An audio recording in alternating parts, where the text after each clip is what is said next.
চলতি পথে মাঝে মাঝে এমন দুঃসময় এসে দাঁড়ায়, সবকিছু কেমন এলোমেলো হয়ে যায়।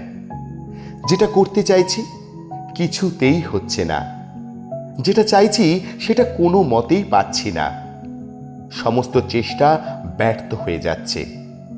তখন কোথা থেকে একটা অদ্ভুত বিষণ্ণতা এসে হাজির হয়, আমাকে আষ্টে পৃষ্ঠে বেঁধে ফেলে।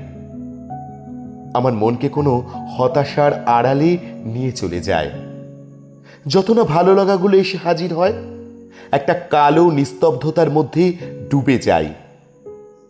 আশেপাশের কথাবার্তাগুলো কেমন যেন অতিরিক্ত, কেমন যেন বিরক্তিকর বলে মনে হয়। আমি ছটপট করতে থাকি, ভেতরে ভেতরে কাঁদি। মনে হয় এই জীবনের কি দাম। মন নির্জনতা খোঁজে, বসে থাকতে চায় সব আকর্ষণের আড়ালে।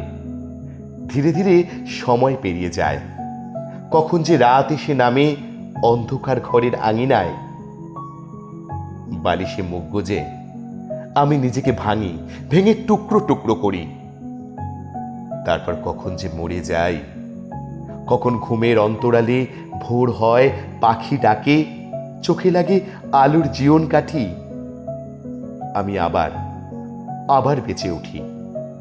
কেউ যেন মনের গভীর থেকে বলে ওঠে, তুমি হেরে যেও না, তুমি হেরে যেতে পারো না। ভাবি, তাই তো। এখনো অনেক কিছু বাকি আছে। চারপাশে কত মায়া, তারা আমাকে জড়িয়ে ধরে। লুকিয়ে যাওয়া শক্তি আবার সামনে এসে দাঁড়ায়। জানি সময় থেমে থাকে না, তাই আমিও নিশ্চয়ই পেরিয়ে যাব এ সময়। আমি আবার আমার আমিকে খুঁজে পাই। আমি নিজের মনেই হাসি, তারপর নিজেই নিজের হাতটা ধরি। ঘুরে দাঁড়ানোর সংকল্প নিয়ে নিজেকে আবার গড়ি। বেঁচে থাকার তাগিদে নিজেকে আবার গড়ি। আসলে গড়ে নিতে হয়।